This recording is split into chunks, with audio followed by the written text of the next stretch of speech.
చేస్తున్నటువంటి దుర్మార్గాలు, దౌర్జన్యకాండ, అల్లర్లు వైఎస్ఆర్ కాంగ్రెస్ పార్టీ శ్రేణుల్ని భయపెట్టడానికి వారి ఇళ్లను కూల్చివేయటం, వారి మీద దాడి చేయటం, వారిని కిడ్నాప్ చేయటం, వారిని పోలీస్ వ్యవస్థని అడ్డం పెట్టి లాఠీల మాటున లూటీ చేస్తూ రాజ్యాంగాన్ని ఉల్లంఘిస్తున్నటువంటి ఉదాంతాలు ఒకటా రెండా కోకొల్లలుగా కనపడుతున్నాయి. నిజంగా పిడుగురాళ్లలో వాళ్ళ గెలుపు ఎలాంటిదో ప్రజాస్వామ్యంలో ఉన్నటువంటి ప్రతి ఒక్కరికి తెలుసు. అయినా కూడా వారు గెలుస్తూ పోతున్నారు. మొన్న తిరుపతి, వాళ్ళ పిడుగురాళ్ళ. తునిలో ఇప్పటికీ 2 సార్లు పోస్ట్పోండ్ అయిందంటే దాని అర్థం ఏంటి? వారికి సరైనటువంటి సంఖ్యాబలం లేకపోవడం వల్లనే కదా.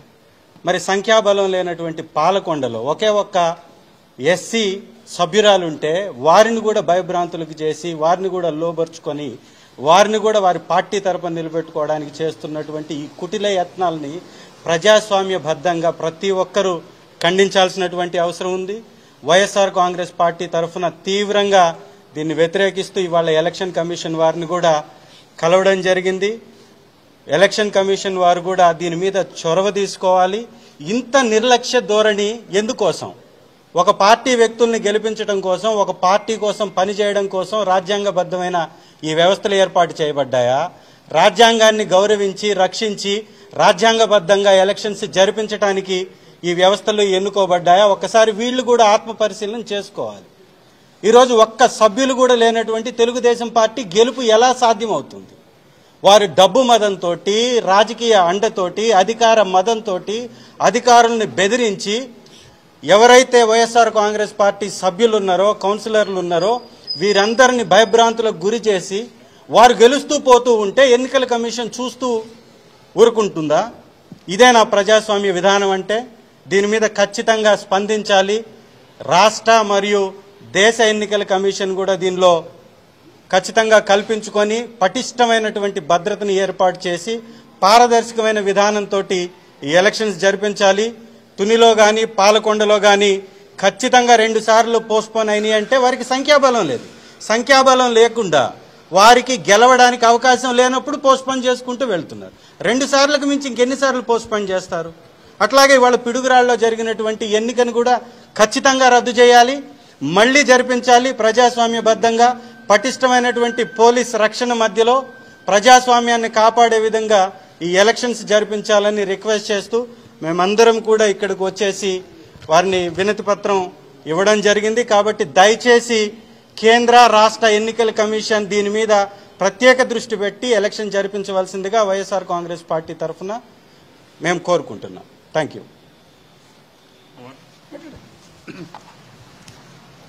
ఈరోజు యథావిధిగా మళ్ళీ రాష్ట్ర ఎన్నికల కమిషన్ దృష్టికి వెళ్లి వైఎస్ఆర్ కాంగ్రెస్ పార్టీ బృందం అంతా కూడా రాష్ట్రంలో జరిగినటువంటి 3 ప్రాంతాల్లో పాలకొండ, పిడుగురాళ్ల, తుని ఈ ప్రాంతాల్లో జరిగినటువంటి అధికారుల యొక్క నిర్లక్ష్యం, వైఎస్ఆర్ కాంగ్రెస్ పార్టీ శ్రేణుల మీద ఆ ప్రాంతంలో ఉన్నటువంటి వారు చేస్తున్నటువంటి దౌర్జన్యాలు, దమనకాండని స్వేచ్ఛగా ఎన్నికలు జరిపించాలి అని చెప్పని పదే రాష్ట్ర ఎన్నికల కమిషన్ తలుపు తడుతున్నప్పటికీ కూడా అక్కడ ఉన్నటువంటి అధికారుల్ని సరైన దిశగా నడిపించే విధంగా అక్కడ ఉన్నటువంటి ఎస్పీలు కానీ, కలెక్టర్లు కానీ, ఎన్నికల అధికారులు కానీ వాళ్ళందరూ కూడా నిశ్చేష్టులైపోయి చూస్తున్నారు.